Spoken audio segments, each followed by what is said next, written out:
How do you have God in the middle of your relationship? And I feel like you probably expect me to say read your Bible, open your Bible. Yes, that too. But not just that. I feel like there's certain experiences that we have to go through, certain awarenesses that we have to come across about ourselves. And it takes me to thinking about being a teenager when things are just so confusing, things are just so up in the air. You're trying to figure out who you are, where you fit in.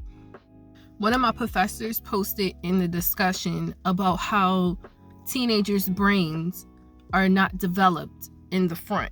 That's the last part. The frontal lobe is the last part of the brain that is, formed or not formed or, finished growing, until you're about age 25. So he was saying it reflects in their behavior, it reflects in their, decision making, and it reflects in their, them. The fact that their frontal lobe is not fully developed. And I find myself trying to prevent or guide or, dictate how my daughter is growing up. And then I started thinking that's just going to cause more resistance. I want to be here and be there, be present, be a support for how her life is unfolding.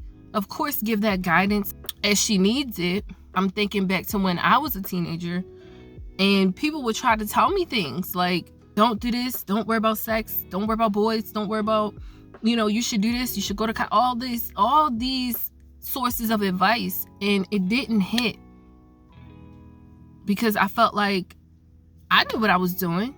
I felt like I don't need your advice. You can't tell me what to do just because you made the choices that you made.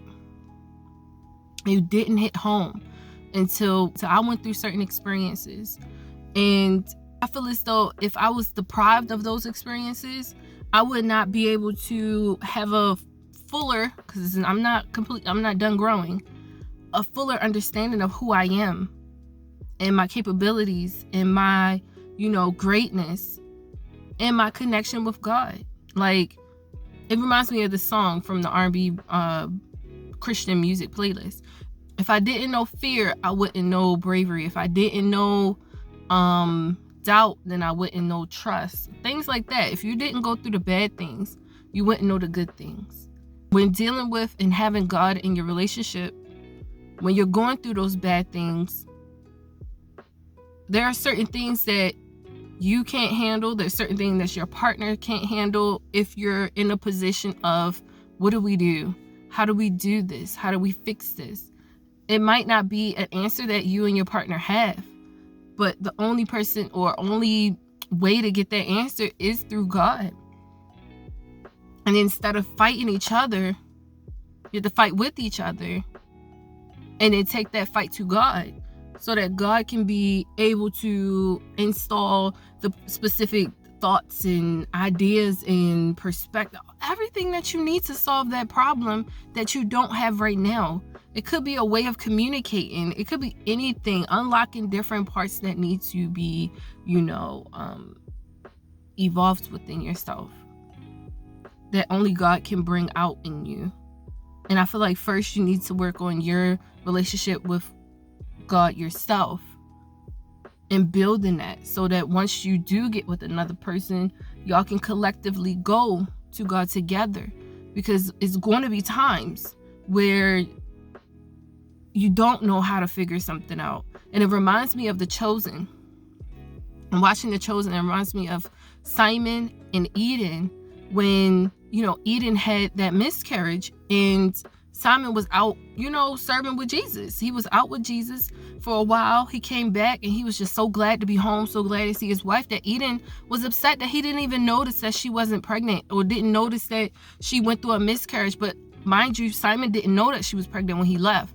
But anyway, she went through a miscarriage and was just expecting him to be like, how are you? How have things been? And he was just so happy to be home that didn't even cross his mouth. And she was upset about that. And once it finally came out that she had a miscarriage, he was so hurt. And he was so angry and he was so upset. He was mad at Jesus because he was like, Jesus has the power to prevent this, to help this. And he didn't do anything. So they started to lose faith in God. Well, he started to lose faith in God. They started to lose faith in each other.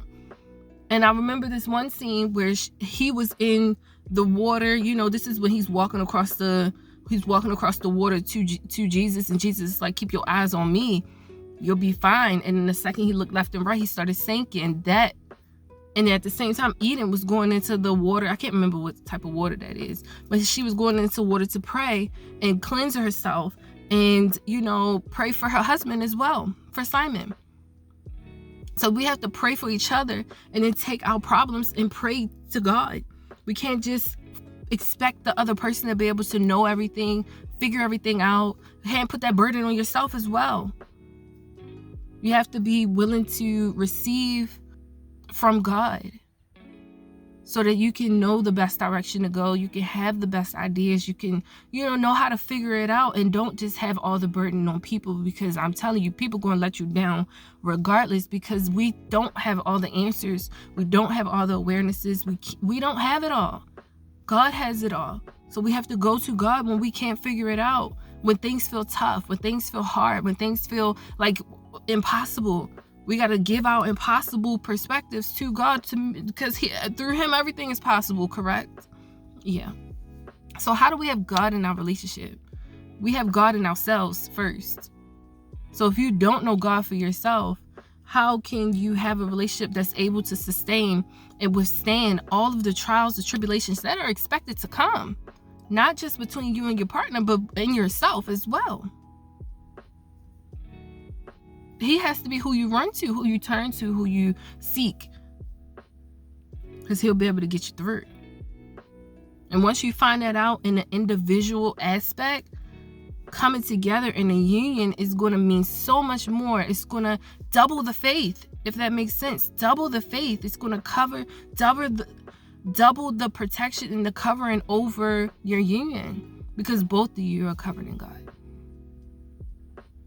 Does that make sense? Let me know how you all are connecting to God, whether you're in a relationship or not in a relationship, especially if you are in a relationship. How are you all involving God into your union?